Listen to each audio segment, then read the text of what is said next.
the days to come. Although these effects can be hard to perceive or be aware of, even more difficult to perceive are the eternal effects of your choices.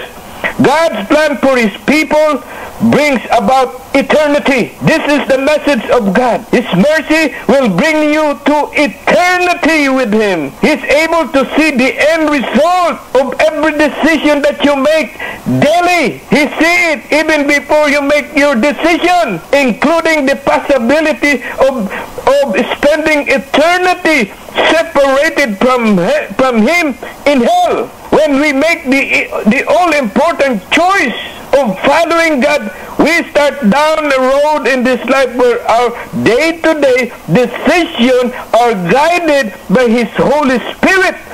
And the consequences of this decision are positively what? Affect your eternity in Jesus' precious holy name. Amen. Let me just close up in prayer.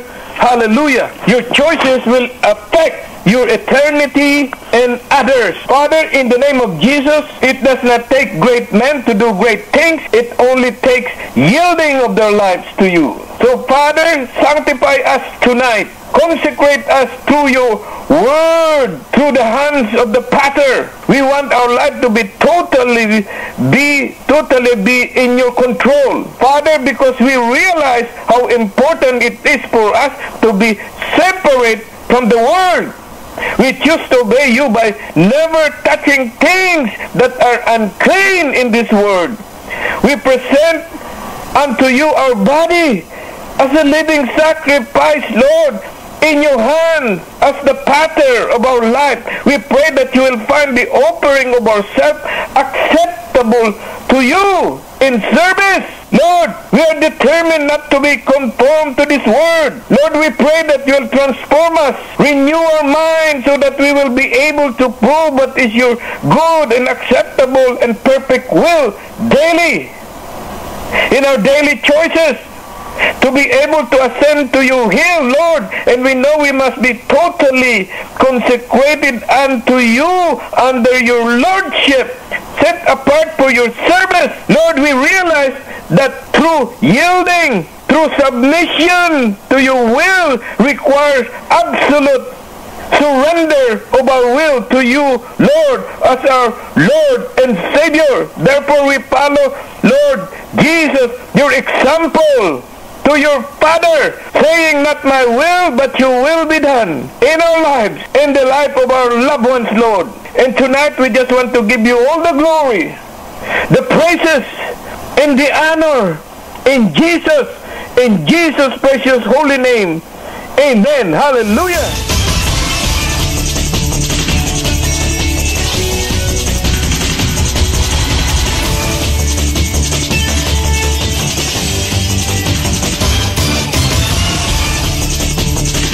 Thank you for tuning in to Bishop Melto's broadcast. He will be bringing you the Word of God in full truth by the leading of the Holy Ghost in His fullness. So put on your spiritual ears to hear what the Spirit of God has to say and listen very carefully to the message, then put it into action in your own daily life. And God bless, and you have a wonderful evening, and listen carefully again to what is being said.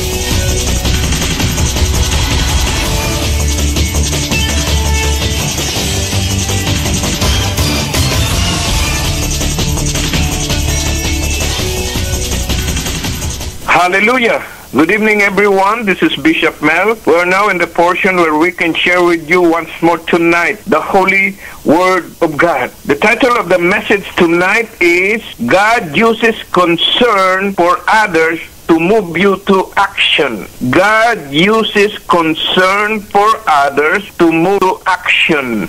Our text tonight came from the book of 1 John chapter 3 verse 17. 1 John chapter 3, verse 17. Let me just open up in prayer. Father, in the name of Jesus, thank you, Lord, once more that we can come to this prayer line live, oh God, before your throne of grace, power, healing, and deliverance. We give you praise, we give you glory, oh God, for we know that the word of God is active and alive, powerful, and sharper than any two-edged sword, piercing even to the dividing asunder of soul and spirit, and Lord, oh God, and is a discerner of thought and intents of the heart. Thank you, O God, for your word tonight, Father, which continue to be light unto our path and a lamp unto our feet, Lord. Lord, thank you that we will meditate upon this word day and night, and we will learn to walk in your word daily. When this become a reality in our life, Lord, you will make our way prosperous and victorious. Thank you, Lord, for this prayer line live, oh God, for establishing it and sustaining it for almost 5 years now. The prayer line live for the benefit of souls who come on this prayer line. Lord, we respond to your call every night to lift up every need that come to this prayer line live, oh God. Lord, I pray right now that you will grant us the grace every night when we come together before your presence, that we will have an answer what we have prayed for. We give you praise, we give you glory in Jesus' precious holy name. The title of the message again tonight is God uses concern for others to move you to action. 1 John 3:17 is our text tonight. It says here, if anyone has material possessions and sees his brother in need but has no pity on him, how can the love of God be in him? Hallelujah. Let me ask you a question. Have you ever had a need met because someone else treated that need as his own? You know, each of us have had a need met because of the unselfish action of others. For example, our basic needs for food and shelter as infants were met by our parents. Our parents take care of us, feed us. The idea of selfishly ministering to the needs of others has been around for a long time, since the beginning of time. So Jesus' parable about the Good Samaritan is about showing mercy to a needy man who most people would have considered an enemy. So the practice of random acts of kindness capture the spirit of doing something good to another person without even expecting anything in return or being paid back. So tonight we will begin to share the scripture about Nehemiah, a man of God who saw a need and acted to meet that need. You know, Nehemiah's motto could have been carpe diem, but it means seize the day or seize the opportunity. You know, have you ever heard the phrase seize the opportunity when it comes? I don't know, maybe here, carpe diem, it is a Latin saying that expresses the importance of its seize the day, seize the moment, or seize the opportunity. It calls for an instant action expressed in the book of Ecclesiastes chapter 9 verse 10. You didn't have to go there, but it says there in Ecclesiastes chapter 9 verse 10. Whatsoever thy hand findeth to do, this is what it means, do it with all your might. It is a call to not just sit there, but to get up and do something for the benefits first. You know, in a world full of human need, the Christian, you and I, is called to seize the day of compassion, with mercy for others in need. Yet our natural tendency, is to just sit there. It is difficult to shake off the daily routine and find new ways to meet others' needs. We are too busy doing the things of this world, so we don't see the needs of others. If you allow Him to, the Lord can reveal to you a variety of ways you can show compassion to others. But if you are too busy of the worldly thing, how would you see in the need of others? How would you know that God is showing you something that would move you to action? Nehemiah stand out in Scripture as a passionate man of action, and God should find in us a service to do for others. So Nehemiah refused Nehemiah refused not to move within on circumstances. That's why most important, Nehemiah's action on behalf of others were constantly offered up to God when in prayer. So whatever he do, it's for the glory of God. If you go to the book of Nehemiah, chapter 1, verse 1 to 11, we'll start here. Nehemiah, chapter 1, verse 1 to 11. Okay, here, while Nehemiah's personal circumstances could hardly have been better, he was a personal assistant to a powerful king on earth during that time. So he would be under a powerful king during the time. So his countrymen who had returned to Israel, if you know the story of captivity from exile, were living under the command. But Nehemiah's response to the news was very dramatic, and the nature of his response is instructive. What do I mean by that? According to Nehemiah chapter 1 verse 4, it says here, when I heard this thing, I sat down and wept. For some days I mourned and fasted and prayed before the God of heaven. This is what Nehemiah did when he saw the suffering of his people. So he showed genuine sympathy for his countrymen. He wept when he heard the news, but he did not stop there. He continued to fast and pray. So Nehemiah's prayer from verses 5 to 11 here on our text tonight, on verse 11 it says here, "O Lord, let your ear be attentive to the prayer of this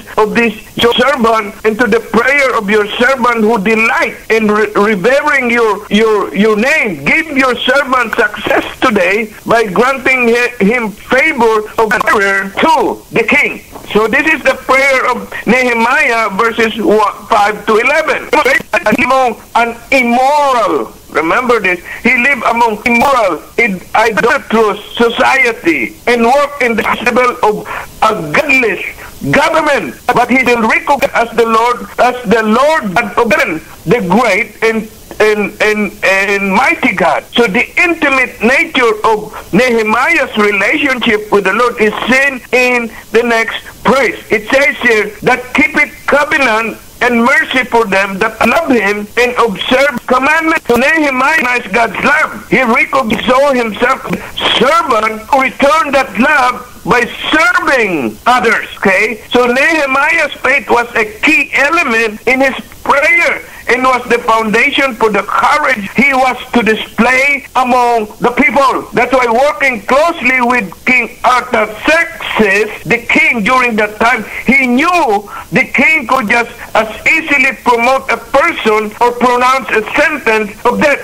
So during that time, King Artaxerxes has the power to promote and to pronounce a sentence of death. So the final line of Nehemiah's prayer, listen to this, however, showed his insightful perspective of the king's real power here. So he pleaded with the Lord. Nehemiah prayed that God will move him into action for the problem, for the suffering, for the difficulties of the people, whom he acknowledged that it is his duty to be moved into action to answer the need of the people. So here we could see that another characteristic of Nehemiah's is crucial in verses 6 to 9, yet difficult to imitate. Nehemiah confessed his sin here and the sins of his people before God. Can you imagine? He would just confess his sin and the sins of his people. That's why confession of sin is very essential if God is to move you into action. You can never expect God to ignore sin when meeting your needs or the needs of others. Confession must come first. Purity of your heart must come first before God can move you to action for the needs of others. But He promises to respond faithfully whenever you turn to Him, repent of your sin. So this is a promise of God.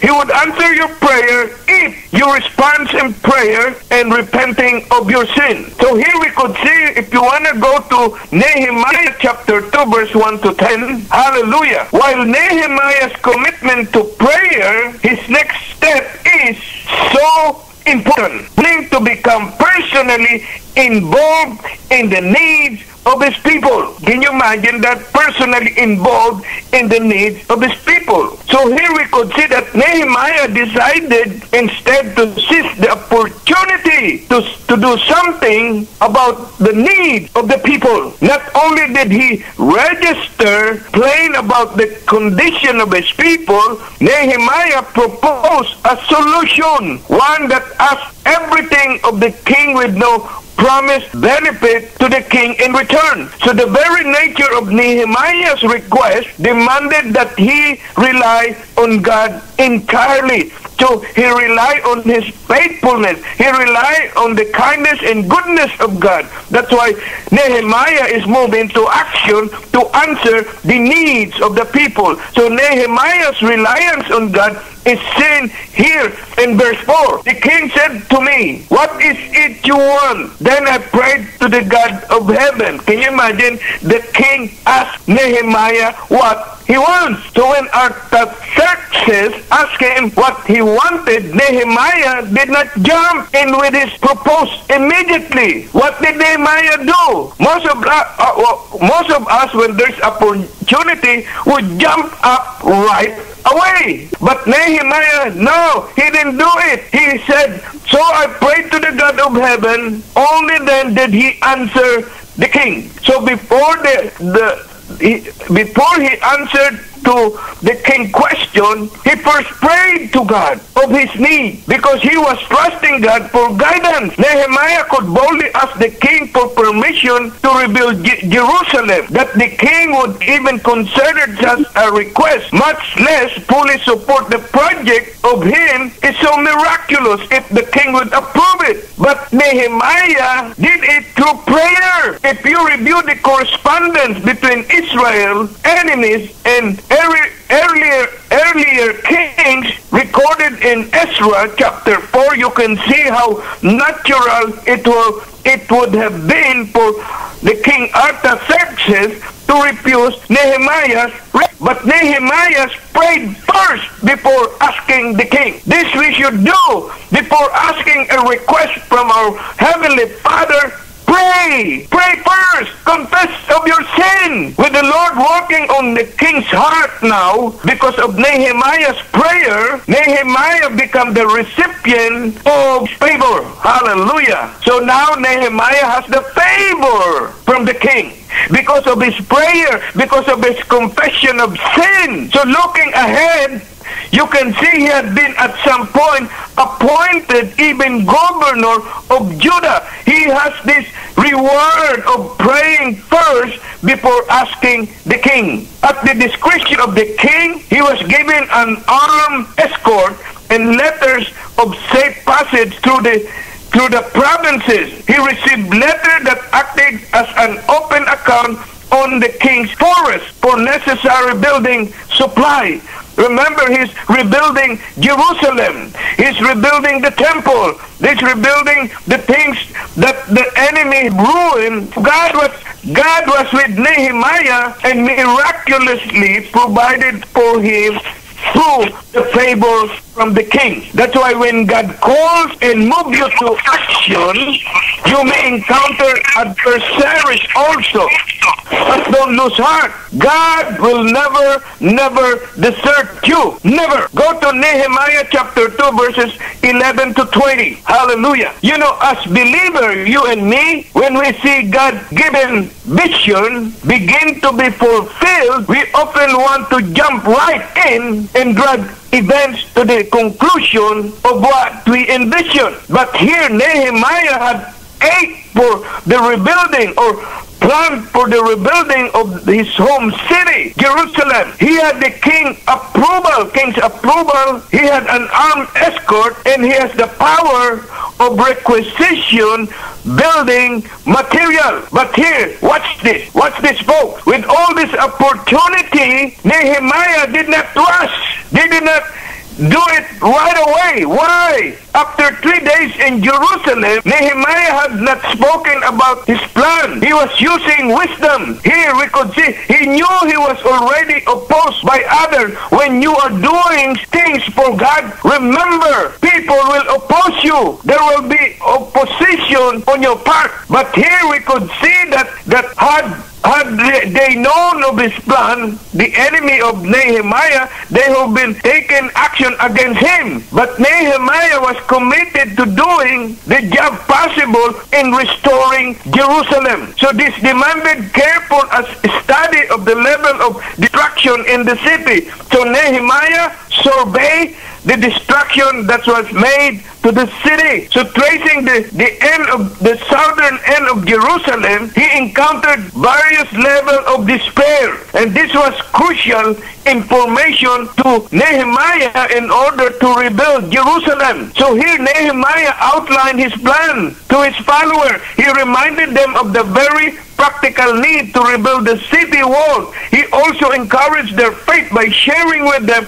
the testimony of what God done so far to help the returned exiles of Judah to rebuild Jerusalem. That's why opposition here would be intensified immediately. But Nehemiah's faith did not waver. He knew only God can bring success. When God calls you, only God can bring you success, but there will be opposition of what you're doing. Any opposition of faith can only be overcome by what? By just believing and trusting the Lord. That's why when God motivates you to move into action through concern for others, remember this, you can know fully well that He will help you. He will help you to succeed. He will help you to be victorious as you trust God. Hallelujah. Continue to trust God when you are moved into action to answer the needs of others, because He will be with you no matter what. He will have to be successful as you continue to what? To trust Him. So like Nehemiah, our ability to reach out to help others in need, listen to this, rest on our relationship with God. Without relationship with God, no way you can reach out for the needs of others. When we are living in a daily communion with God, we develop His love, we develop His kindness, we develop His compassion. We will sense His desire to meet the deepest human needs that you cannot do, but God will do it for you. Prayer is always the best initial step in meeting others' needs. Before you answer others' needs, prayer first. As we exercise our faith in God and pray believing that He hears us, like Nehemiah, before he moved into action, he should hear God first. We will see Him answer those prayers. There will be times, however, when God expects us to become part of the solution to a problem or solution to the needs of others. When we take needs as our needs, like Isaiah, the sin as his sin, we are in tune to what the Lord is doing. We will discover, as Nehemiah did here, that serving the Lord is a process that requires faith and step-by-step action. Each day we serve the Lord, we will see spiritual victories won and physical needs met. Make it your goal to discover one need this day, this night, this week, this month, that the Lord can use you to move into action to meet others' needs. That's why God uses concern for the lost to motivate you. First, we must live a godly life so people will know that we rely on God each day. Then we can use the needs of others as opportunity to share the love of Christ in His gospel to them. Hallelujah. Perhaps when you look at others' needs and concern, you feel overwhelmed and powerless to do anything to help. You have no means to help others. The big problem is often too much to deal with. So how can you help 1 million refugees? How can you help a starving nation or the thousands of families who have lost loved ones to sickness, to cancer or AIDS or some other serious diseases? It's a fact you cannot help everyone in this world. No, but you can become part of Christ-centered solution to the world's problem. Like Nehemiah, you must first have a compassionate heart. From the New Testament point of view, that means developing a Christ-like love for others, one person at a time. You cannot save the whole world, but you can do it one person at a time. Ask God to give you a burden for those in need, whether they're physical or whether spiritual. Then faithfully pray for those needs. You just don't move into action without prayer. But don't stop there. Commit yourself to be moved into action. Look for opportunities daily. It's a daily exercise.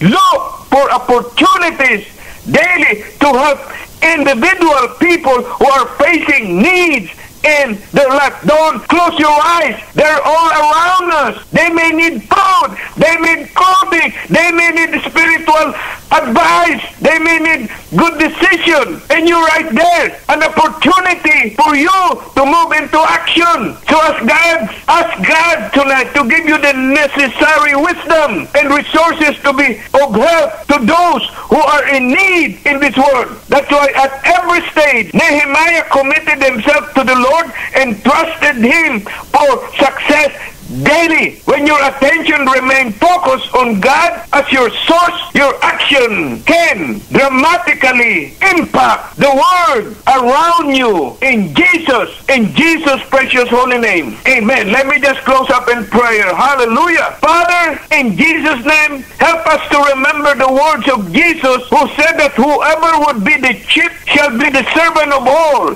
He gave us the perfect example by coming not to be ministered or to be served unto, but to minister or to serve. And He gave His life as a ransom for many, for you, for me. So we thank you, O God, for the example of the Good Samaritan in the Word of God. Lord, who value the need of others. Lord, let us value the need of others that will move us into action. You showed us the kind of compassion and mercy, God, in order for us to care for the physical needs of others. Help us, Lord, to be a caring neighbor, like the Good Samaritan. Wherever we encounter need, we are doing it for you. Help us, Lord, to see that caring for others leads to joy that will give us the strength. You said that the merciful would be blessed for showing mercy to others. You have shown us mercy, Lord. So it's about us to show mercy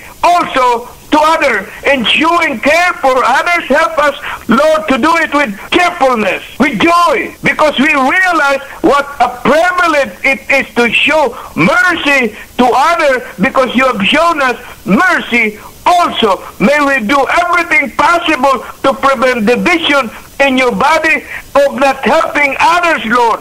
Oh, hallelujah. When a member suffer, we know, Lord, that you will help us to suffer with them, to be caring for them, to be willing to minister to their needs. So thank you, Lord, for the power of your love. Father, thank you tonight that enable us to move into action, to care for others, for we are really doing it unto you, for your glory, for your honor, in Jesus' precious holy name. Hallelujah.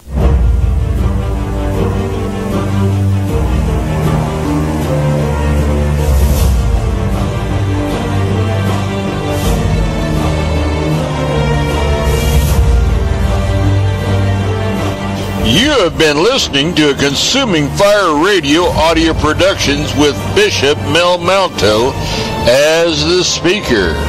If you would like to get a hold of Bishop Mel Malto for speaking engagements at your church or church conferences, just email him over at Glory Tabernacle Prayer Meeting at gmail.com, and he or his staff will get back with you with a response with your email. This ministry welcomes any sizable donation.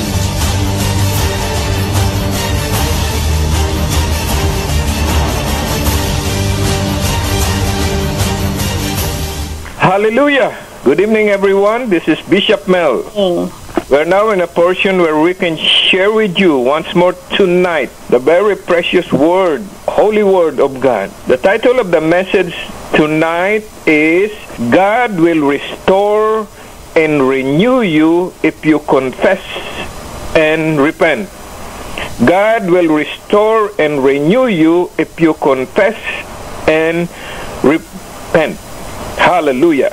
Our text tonight came from the book of Psalm chapter 51 verse 10. Psalm 51 verse 10. Let me just open up in prayer. Father, in the name of Jesus, thank you once more tonight. The privilege, God, the opportunity that we can come together in one spirit, in one accord, oh God, before your throne of grace, praying, worshiping, and Lord, oh God, giving you honor, Lord, tonight. So, Lord, thank you, Lord, for the word that you have impressed upon my heart, Lord, tonight. A very precious word, oh God, to relay to your people, oh God, on this prayer line and those who are listening in our worldwide broadcast, Lord. So we give you praise today, God, that you are a very present help, God, to us. You never leave us or never forsake us, Lord. You are the same. You are the same yesterday. You are even the same today and forever. And you will be with us, Lord, until the end of the age. So we thank you, Lord, for abiding presence in our lives tonight, God. Lord, we pray that you will create a clean heart in our lives, oh God, so that we may hear your blessing, oh God, that you want to bestow upon us tonight, God. Lord, we thank you, Lord, for establishing this ministry, the prayer line live, oh God, for the benefit of souls who come on this prayer line every night.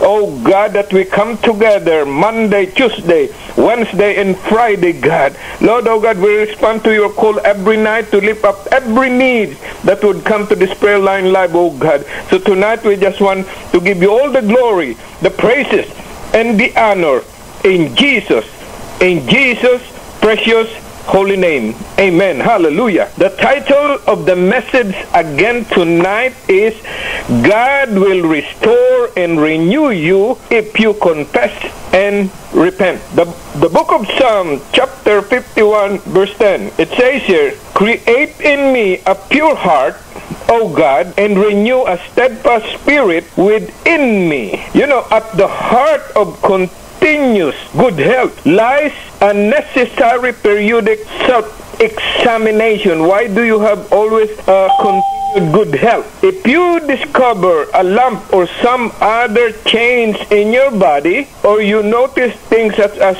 a pain that persists over a period of time, you have to consult your doctor, right? Treatment can begin if needed. Then good health can, in many cases, be restored and continue. But something lies somewhere also. From time to time, we need to examine ourselves, our action, our thoughts, our motives. When we discover something wrong within us, we can take biblical steps to correct the matter. When we do this, revival, restoration, and renewal can take place. That's why in this message tonight, considered, we find about David, King David, examining himself and responding to God in a way that gained his forgiveness, restoration, and renewal. That's why though the action that led David to confession and repentance he displayed in this book of Psalm is not really good. Not good Christian example. His response to his sin provide us tonight with a wonderful example to follow. We can be assured that when we respond to God with a contrite heart, confessing and repenting of our sin, God will restore, renew, and revive us to spiritual maturity. So tonight, please go to the book of Psalm. Just open your Bible, the book of Psalm 51, verses 1 to 9. You know, there was a lady who have an old purchase an old desk. This is only an illustration.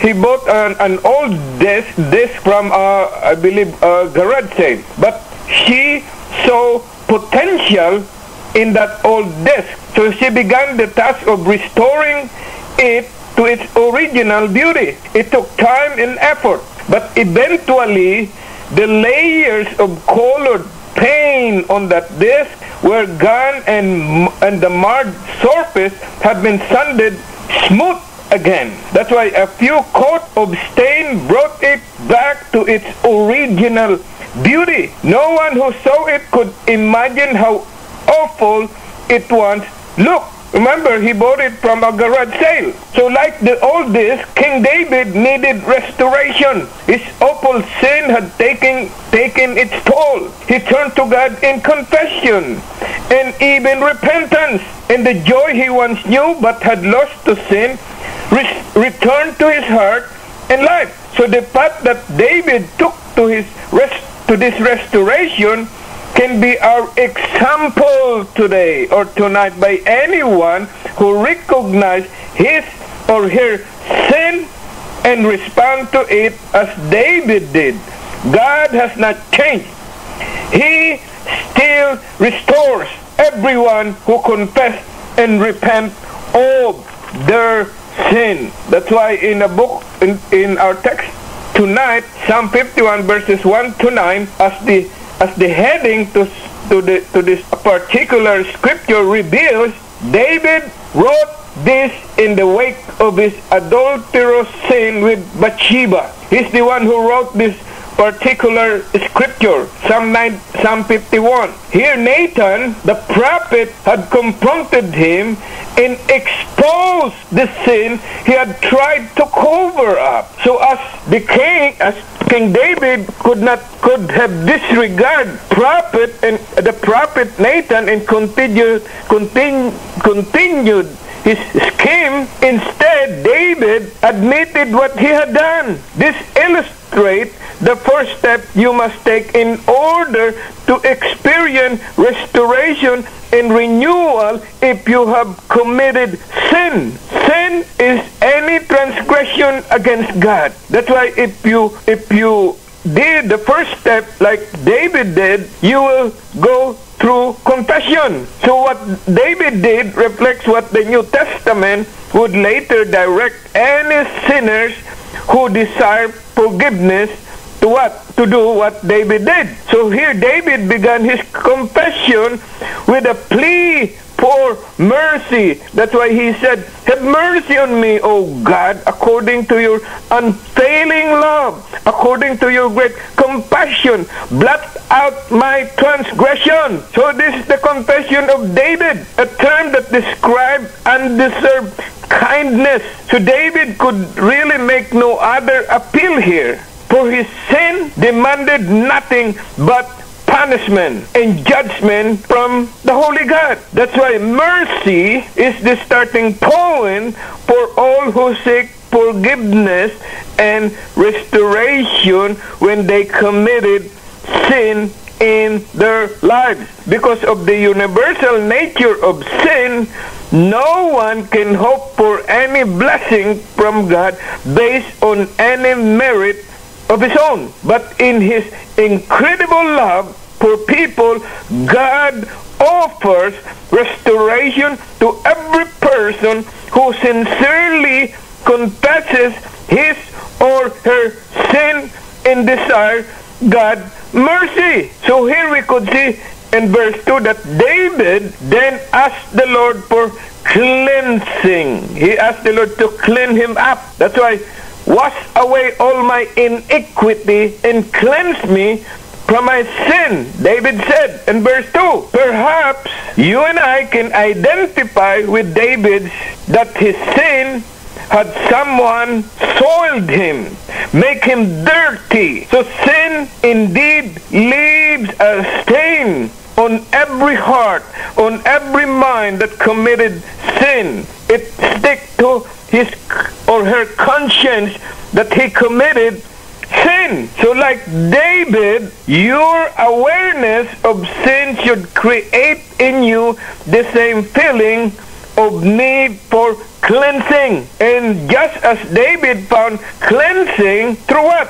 Confession of sin. He has to confess his sin in order to be cleansed. So you too and I can experience cleansing as you and I are willingly wants to confess our sin that we have committed. So why did David feel such regret for his sin with Bathsheba? He is so regretful now because he said, "For I know my transgression and my sin is always before me." Before confession, your sin will always be before you. Whatever sin you committed, you will not erase it from your conscience. It is always before you. That's why here, verse 3 explain it. His sin had never left his mind. It's always in his conscience. Everyone who committed sin in their life, it is always before the Lord that the mind will stick to their mind that they committed sin. That's why sin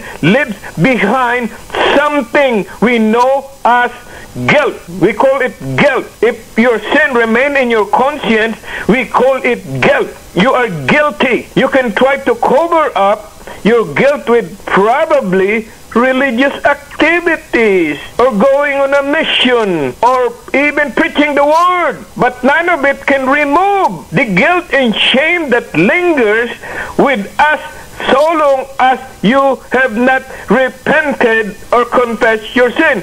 Sin will stick to your mind. That's why David's confession included what? Honesty. He should be honest. We should be honest. If we confess our sin, don't leave some behind or reserve some behind. Confess all the sin that you have committed. We call it honesty. His sin, David's sin, was more than a mistake or error. It was a sin against a holy God. That's why it says, David said, "Against you," verse 4, "you only, I have sinned and done what is evil in your sight, so that you are proved right when you speak and justified when you judge." So this is the prayer of David when he wants to start confessing his sin. So in his confession here, it was more than the specific transgression involving Bathsheba that David confessed, for he recognized now his sinful nature. That's why he said, "Surely I was sinful at birth." Everyone knows when God brought you into this world, you have the sinful nature already that you inherited from our first parent, Adam and Eve. That's why he said, "Surely I was sinful at birth." He recognized that he was already sinful at birth. Sinful from the time my mother conceived me. He recognized it. That's why David knew he was not dealing with someone who winked at sin, but rather one who demanded what? Purity in the heart. "Surely you desire truth in the inner part." David said, "You teach me wisdom in the inmost place." So David recognized his sinful nature. We have to recognize our sinful nature also. No one is good, not even one, unless you confess your sin and ask forgiveness. So David came clean here, very clean, because he recognized his innermost part or in his life. So here we could see he said, "Cleanse me with hyssop, and I will be clean. Wash me, and I will be whiter than snow." So David requested God to wash him and cleanse him with hyssop to become whiter than snow. So as a result, David looked forward now to a brighter day when things will be better. That's why he said, let me hear joy and gladness. Let the bones you have crushed rejoice. Hide your face from my sin and blot out all my iniquity. So here we could see the only answer for the problem and difficulties sin create is the step David took in the opening verses of Psalm 51. You must openly admit your sin, because either you know it or you don't. When God brought us into this world, we already have a sinful nature. So sin must first be confessed to God. Then you must attempt to make right the adverse consequences your sin has on others. When you sin, you affect all those around you. Only then you find freedom from it. He that covereth or cover his sin shall not prosper, but who confess and forsake them shall have mercy. Whenever you have sinned, don't hide it. God knows it.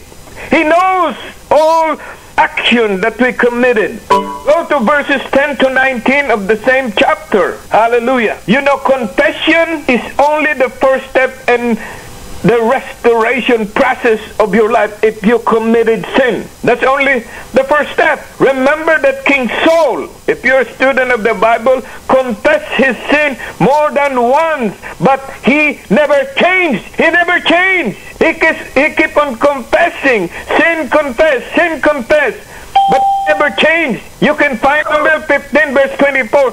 Something more than an admission of sin is needed in order to bring restoration upon your life. David must have realized this. He wanted more than merely relief from an aching conscience. The guilt that he had for committing sin with Bathsheba, it remained in his mind and his conscience. The aching conscience. So he desired a change of heart that would keep him from committing the same act again and again and again.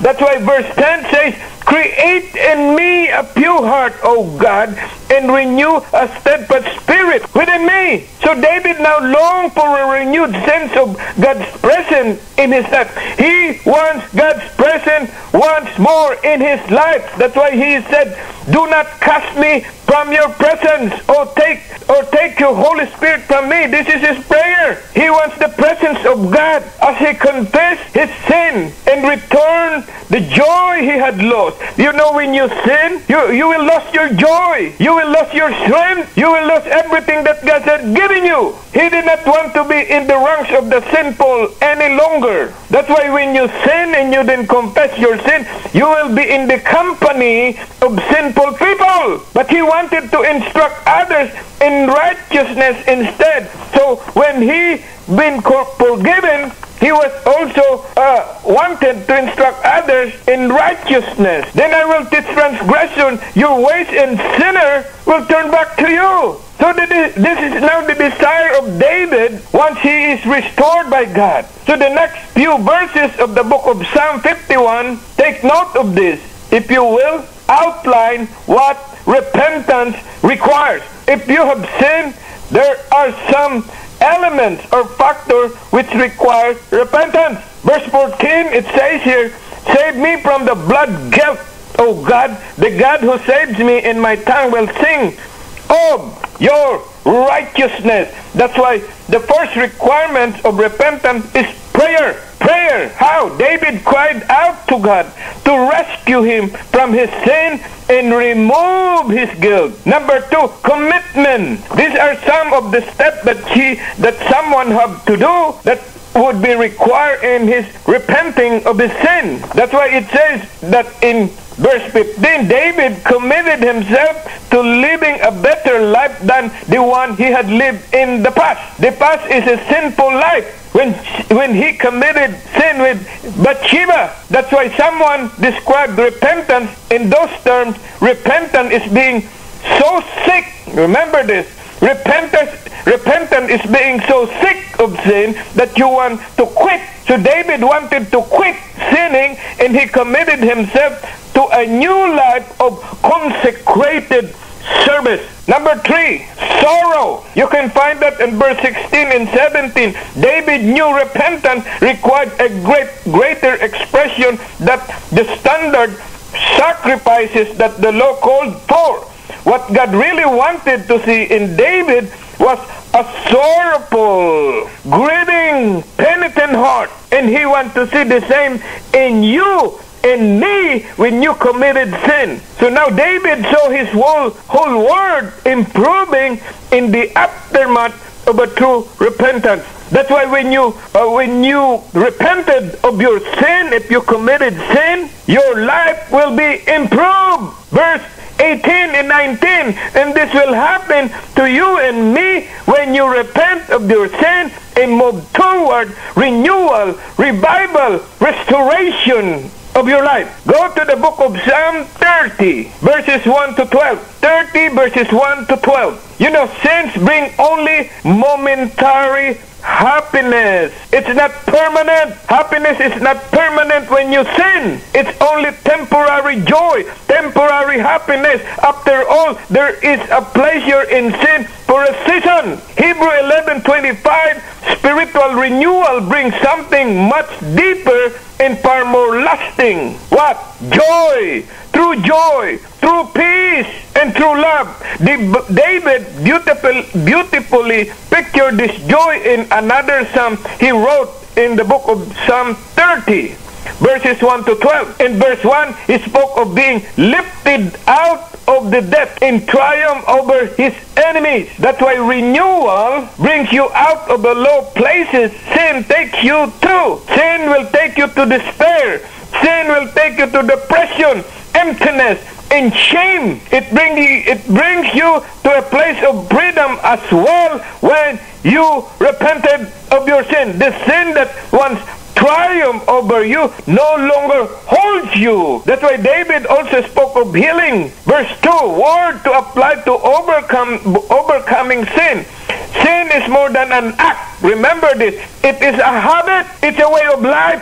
Sin keeps reoccurring until you are destroyed and broken. What if you committed sin? Pretty soon you will be destroyed and you will be broken. The person who finds renewal and restoration does well to see it is a healing for the sickness of sin that held sway over him and made him broken. His life is broken. You know, David also praised God for life. Verse 3, the Lord had brought him up from the grave, remember, and kept him from sinking into what he described as the pit. That's why David rejoiced over the fact God had lifted him out of the pit. Such is the result of what? Of restoration, renewal, and revival of your life when you confess of your sin. Renewal means that you turn a corner in your life and embark on a different path than the one you previously walked.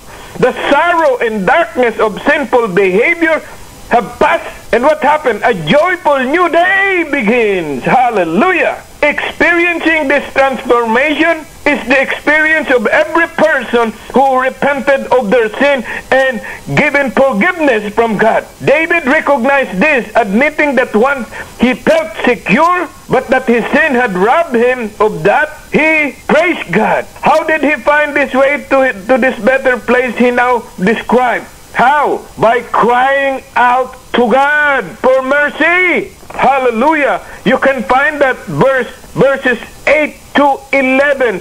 Sorrow turned to joy here. The sigh to a song.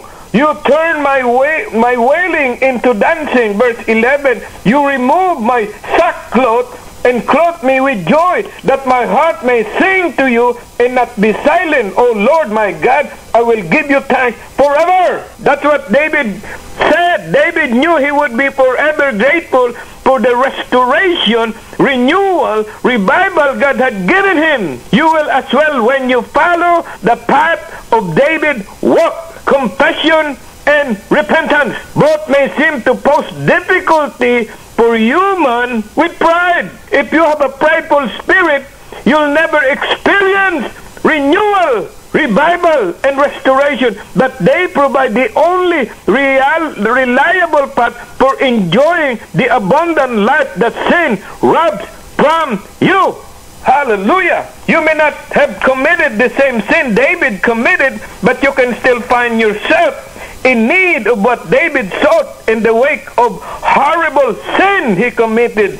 In times like this, you need to follow David's example and come to God in confession and repentance. Hallelujah. An old proverb states, confession is good for the soul. There's two psalms considered in this message tonight that reveal the truth of sin and its consequences.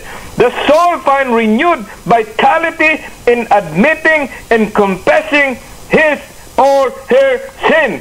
Aim your confession toward God if you committed sin tonight. Couple it with repentance and revival will result. David's honest confession and sincere repentance brought about a renewal of joy in his life. So examine yourself tonight in the light of this message tonight. If you find confession and repentance is the way of your restoration, revival, and renewal, do not hesitate to take care of this matter starting tonight. Renewed spiritual life lies in the wake of your confession and repentance. In Jesus' precious holy name. Let me just close up in prayer. Hallelujah. The book of Psalm 24 verse 3 to 5, it says, who may ascend into the hill of the Lord, or who may stand in his holy place? He who has clean hands and a pure heart, who has not lifted up his soul to an idol, nor sworn deceitfully, he shall receive blessing from the Lord and righteousness from the God of his salvation. Psalm 24 verse 3 to 5. Heavenly Father, we thank you, God, for the assurance we have that when we confess our sin, you will forgive us and you will restore, you will renew, you will revive, you will cleanse us from all unrighteousness. Wash us now in the water of your word tonight. Purify our hearts so that we will be able to see you. We thank you, God, for choosing us to be the temple of your Holy Spirit as you become our Savior and Lord. We want to keep your temple clean, pure, and undefiled, because we know that your temple must be kept holy at all times. We want to glorify you both in our body, in our spirit. We thank you, God, that your Spirit now dwells within us. Let your fruit of the Spirit be manifested in all our relationship and responsibility.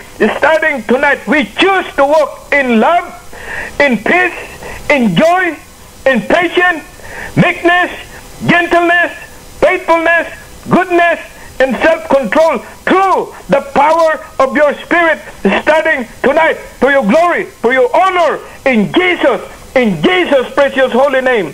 Amen. Hallelujah. Hallelujah. Good evening, everyone. This is Bishop Mel. We are now the opportunity to share with you once more tonight the Holy Word of God. So tonight's message title is God's Call Depend on Your Commitment. God's Call Depend on Your Commitment. Our text tonight came from the book of Isaiah chapter 6 verse 8. Isaiah chapter 6 verse 8. Let me just open up in prayer. Father, in the name of Jesus, thank you, Lord, once more tonight, the opportunity, the privilege that we can share with you, with the people of God here on this prayer line, oh God, the Word of God.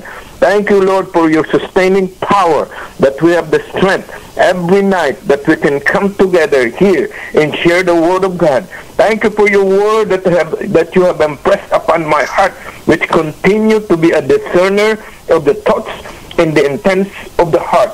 So, Father, your Word will not depart from our mouth, Lord, starting tonight. Your Word, Lord, is the sword of your Spirit, and it is the greatest weapon available to each and every one of us to fight the good fight of faith. Your Word is like fire, Lord. It is like a hammer that breaks rocks in pieces, Lord. We give you praise today, God. Oh, hallelujah.